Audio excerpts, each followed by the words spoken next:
Hola a todos y bienvenidos a mi canal de Letras y otras pasiones.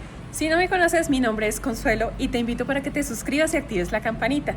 Ya vamos en el capítulo 18 de Lecciones Bíblicas, estamos a punto realmente de terminar el libro. Así es que quédate hasta el final del video para ver los apuntes de hoy.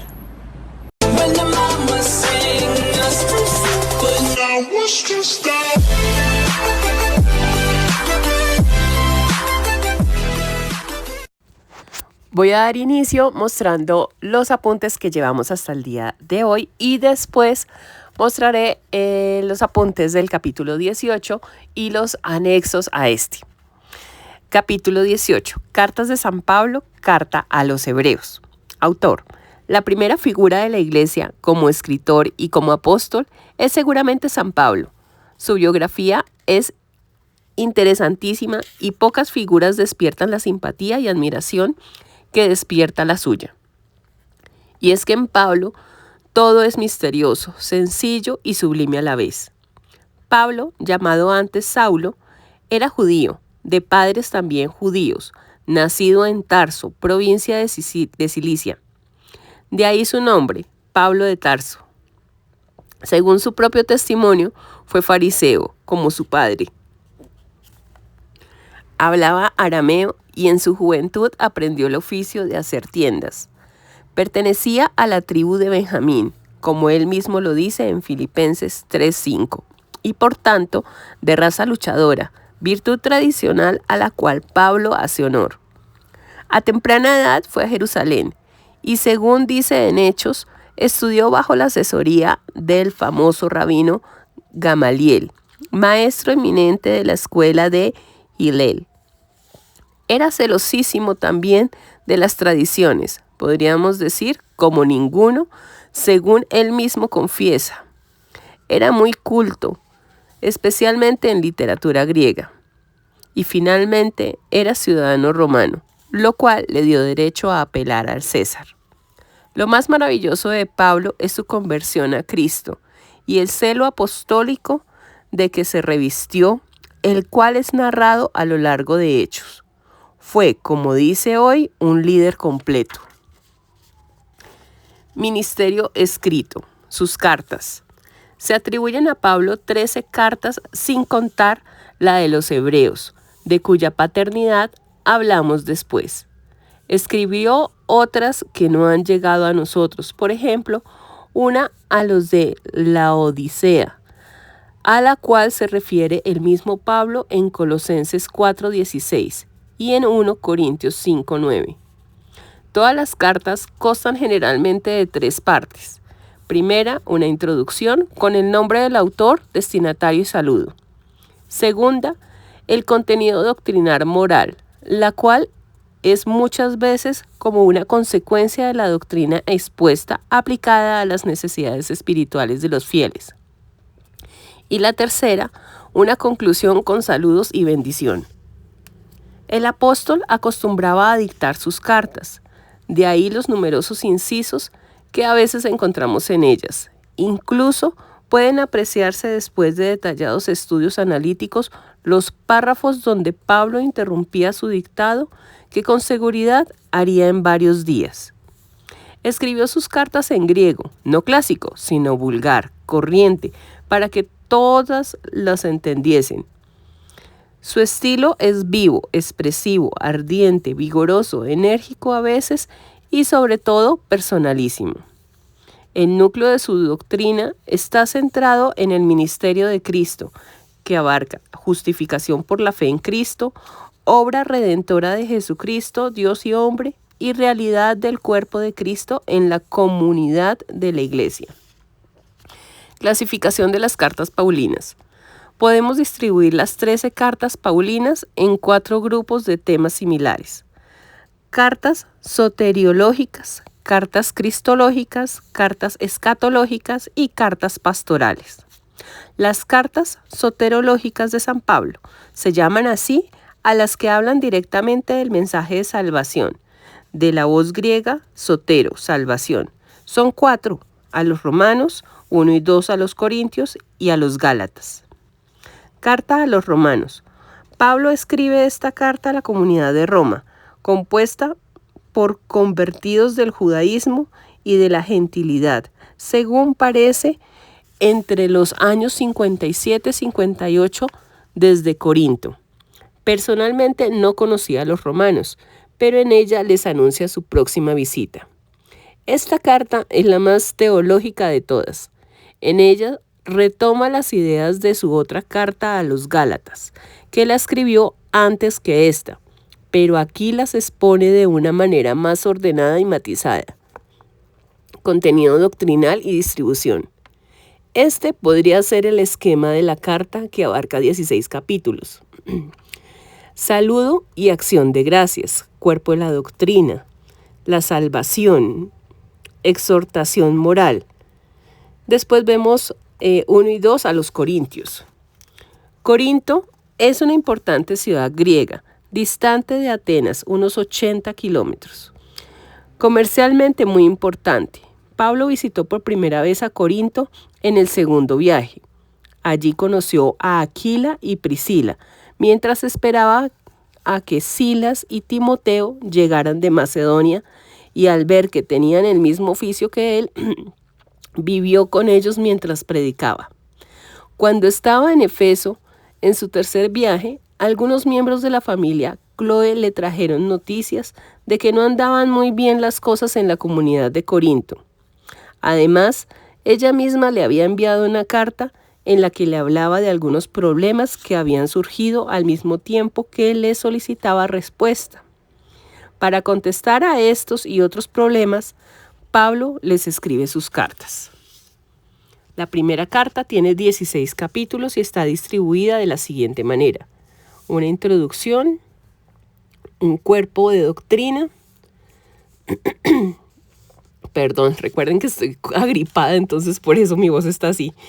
Y tercero, una conclusión. La segunda carta tiene 13 capítulos. He aquí un esquema de ella: un preámbulo, un cuerpo de doctrina, la cual hace referencia más sobre los anteriores incidentes, organización de la colecta y apología de Pablo, inquietudes y aprensiones. Y una conclusión. Después tenemos la carta a los Gálatas. Los destinatarios de esta carta son sin duda los habitantes de la región Gálata, recorrida por Pablo con ocasión del segundo y tercer viaje, y pudo ser escrita en Efeso o en Macedonia hacia el año 57, antes por tanto que la carta a los romanos. Doctrinalmente presenta las ideas de la carta a los romanos, aunque mucho más concretas y esquemáticas, ya que Pablo la escribió como impulsado por una reacción inmediata provocada por una situación que se había presentado en la comunidad de Galacia. Tiene solamente 6 capítulos. Después seguimos con un cuestionario práctico y vamos ahora con las cartas cristológicas de San Pablo. Se llama así a las que tratan directamente de la figura de Jesucristo. Son 3, a los Efesios, a los Colosenses y a los Filipenses. Fueron escritas mientras Pablo se encontraba preso en Roma. De ahí que también reciban el nombre de cartas de la cautividad. Carta a los Efesios. El primer siglo de la era cristiana, Éfeso era considerada como la primera ciudad de Asia, aunque en realidad era Pérgamo, la que seguía siendo la capital oficial. Pero es que su relieve comercial, intelectual y aún religioso era muy grande. La gran diosa de los efesos era Diana, a quien levantaron un templo esplendoroso. Pablo evangelizó esta ciudad y la consolidó en la fe, hasta edificar una de las comunidades cristianas más perfectas, como así lo proclama en la carta que les escribe. El tema central de esta epístola es la iglesia como cuerpo de Cristo. Habla también de la vocación a la santidad y pone de relieve temas tan interesantes como la elección, la predestinación, la adopción filial, la redención, el sello del Espíritu Santo, etc. Tiene aspectos paralelos con la carta a los Colosenses. Abarca 6 capítulos. Vamos con la carta a los Filipenses. Filipos, ciudad de Macedonia, fue famosa, entre otras cosas, por la batalla librada en el año 42 a.C. entre Octavio y Antonio por una parte y Bruto y Casio por otra. el triunfador Octavio dio a la ciudad la categoría de colonia romana, por lo cual llegó a convertirse en una reproducción de la ciudad imperial de Roma. Pablo predicó en ella por primera vez acompañado de Silas, Timoteo y Lucas hacia el año 51, iniciando así su apostolado europeo. Allí forma una comunidad cuyo núcleo principal fue Lidia y su familia. La carta escrita desde Roma contiene 4 capítulos. Ahora vamos a ver, aquí, carta a los colosenses. Colosas era una ciudad pequeña situada en las márgenes del río Licos, cerca de Laodicea y de Hierápolis. Lo siento, es que son nombres raros. Sin embargo, por su evidente posición geográfica, corrían en la población ideologías contrapuestas. Epafras, colaborador de Pablo, había evangelizado ya esta ciudad, y él habla al apóstol del amor de los colosenses y del peligro que suponía para ellos la enseñanza de algunos errores. Por tal motivo, Pablo se anima y les escribe esta carta. La carta de 4 capítulos está reducida a un preámbulo y 3 puntos, que son el preámbulo, el cuerpo de la doctrina y las noticias personales y saludo final. Después tenemos las cartas escatológicas de San Pablo. Llámanse escatológicas a las cartas paulinas que se refieren a las cosas últimas y a la segunda venida de Cristo. Son 2, y las 2 están dirigidas a los tesalonicenses. Tesalónica era la capital de Macedonia en tiempo de los primeros cristianos. Fue fundada por el rey Casandro hacia el año 315 a.C. y denominada Tesalónica porque así se llamaba su mujer, hermana a la vez de Alejandro Magno. El año 148 a.C. cae bajo la dominación romana. Pablo llega a esta ciudad comercial en su segundo viaje acompañado de Silas y Timoteo. Al principio les fue muy bien, pero muy pronto unos judíos celosos comenzaron a protestar contra ellos, acusándolos de realizar actos contrarios a los decretos de César, diciendo que hay otro rey, Jesús. Por tal motivo fueron despedidos de la ciudad, pero allí quedó sembrada una comunidad. Desde Corinto les escribe estas 2 cartas a los atribulados tesalonicenses como amigo y consejero espiritual. La primera carta a los tesalonicenses tiene 5 capítulos. Y la segunda carta, que es muy corta, tiene solamente 3 capítulos. Después venimos también con el cuestionario práctico y vamos ahora con las cartas pastorales o eclesiales de San Pablo. Se llaman así por la insistencia que el apóstol pone en las responsabilidades personales y en las funciones públicas que debe tener todo ministro de Jesucristo, dedicado a guardar, guiar y alimentar a las ovejas de las iglesias locales. Las cartas pastorales son 4, 2 a Timoteo, 1 a Tito y otra a Filemón, discípulos suyos. Cartas a Timoteo. Este personaje aparece por primera vez en Hechos 16. Posiblemente fue convertido por San Pablo en su primera misión a Galicia. El apóstol lo llama verdadero hijo en la fe y amado hijo. Su madre era judía, quien lo educó principalmente, y su padre griego. Conocía las escrituras desde pequeño. Los hermanos de Listra e Iconio daban buen testimonio de su fervoroso apostolado. Acompañó a Pablo en varias de sus correrías. En Éfeso se quedó para arreglar asuntos de aquella comunidad y para supervisar su organización y conducta. Cuando Pablo le escribe desde Roma, le pide que vaya a visitarlo pronto, haciéndose acompañar por Juan Marcos. Pablo le tenía a Timoteo una gran confianza.